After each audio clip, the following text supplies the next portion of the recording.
যারা চোরাই মোবাইল কেনেন তাদের জন্য এই ভিডিওটা দেখেন, দেখলে পারেই বুঝতে পারবেন বিষয়টা। হ্যাঁ স্যার, ওই ডাকাতের মোবাইলটা তো ব্যবহার হচ্ছে, ওইটা এই যে ফতেঙ্গা কাঠগড় দেখাচ্ছে। আচ্ছা, মোবাইলটা উদ্ধার করে নিয়ে আসি। আর ওটা কার কাছে স্যার, তারা ধরে নিয়ে চলে আসি। ঠিক আছে স্যার, বেরোচ্ছি। ওকে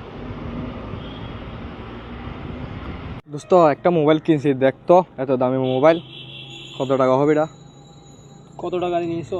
10,000 টাকা নিয়েছি। যে দেখে এরকম একটা পাইলে আমার একটু দিস তো। আমার বেড়া সার বেড়ার কি মোবাইল একটা ইউজ করি বাঙ্গাসুরা, প্রেম টেম করতে প্রেমিকরা পুরুষরা সুন্দর সুন্দর মেয়ে আসে, বেড়া আমার কাছে আসে না। বাঙ্গাসুর মোবাইল একটু কম দামে পাইলে আমার একটা। আচ্ছা, আমি পাইলে তোর জন্য বলবো, সমস্যা নেই। আচ্ছা, আমার জন্য একটা দেখিস। আচ্ছা ঠিক আছে। 10,000 টাকা মোবাইল, অনেক ভালো হয়েছে। মনে হচ্ছে ও ডাকাতের মোবাইল যেটা, এই ছেলেই সেই ছিল। দাঁড়ান, আমি একটু ছবিটা মিলাই নিই। ঠিক আছে, এটাই তো সেটা। স্যার আমাদের দাঁড়াও।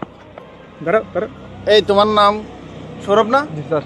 সৌরভ তো, দাঁড়ান এই একটু ধরে দেখি। একটু আমি চেক করে দিই। আমি ঠিক আছে তো? হ্যাঁ ঠিক আছে তো, এটা স্যার। এটা ডাকাতির মোবাইল। তুমি তাহলে ওই ডাকাতিটা তুমি করছো? না না না, তুমি করছো। স্যার একজন বিক্রি করতে কোথায় পাইছো তুমি? স্যার কাট করে পাইছি যে স্যার। কাঠগড়? একজন বিক্রি করতে আসছে, আমি সস্তা দামে 10,000 টাকা বিক্রি করছি, আমি নিয়ে বেশি যায় স্যার। 10,000 টাকা দিই?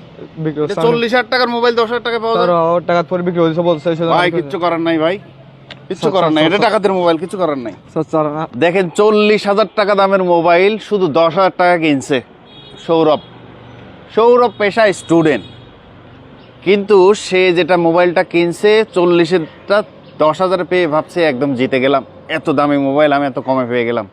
কিন্তু দিন শেষে ওকে রক্ষা করবে কে? এটা একটা ডাকাতির মোবাইল। আমরা প্রত্যেকেই প্রায় এরকম দামি মোবাইল কম দামে পেয়ে দ্রুত কিনে ফেলি, আর কিচ্ছু ধরেন খুঁজি না ওটা কে, তাকেও চিনি না, ওর এনআইডি কার্ডও নাই, কোনো কিছু নাই, জাস্ট নগদে পাইলাম নিয়ে নিলাম। এরকম একটি মোবাইল আপনার সারা জীবনের একটি কান্নার কারণ হতে পারে। বাকি জীবন আপনার কোর্ট বিল্ডিং, বাকি জীবন আপনার কোর্ট আর জেল, এগুলো করতে করতে জীবন পার হয়ে যেতে পারে। এরকম মোবাইল কেনার সময় অবশ্যই আপনারা সতর্ক থাকবেন। সেকেন্ড হ্যান্ড মোবাইল মানেই ধরে রাখবেন যে এটা একটা আমার জন্য ট্র্যাপ। কিনতেই পারেন, কিন্তু কেনার সময় অতিরিক্ত আপনি নিরাপত্তা বজায় রাখবেন। এটা কে তার ছবি তুলে রাখেন, তার এনআইডি কার্ড নিয়ে নেন, আরও কেউ তার চিনে কিনা পরিচিত কারণ নেন, তাইলে হয়তো আপনি বাঁচবেন। আজকে দেখেন এই ডাকাতির মোবাইল সৌরভের কাছে পাওয়া গেছে, ওকে কি ছাড়তে পারবে কেউ? আমি ওকে ছেড়ে দিতে পারবো? নো, ছাড়তে পারবো না। ও যদি পারে যে আমি এই যে ওর থেকে কিনছি বা অমুকের থেকে কিনছি, তখন কিন্তু একটা বিষয়। মোবাইল সবাই ব্যবহার করি, অনেকের হাতে 2টা করেও থাকে, সুতরাং দয়া করে একটা শেয়ার করে দেবেন যাতে এই ভিডিওটা অন্য কেউ দেখতে পারে। ধন্যবাদ।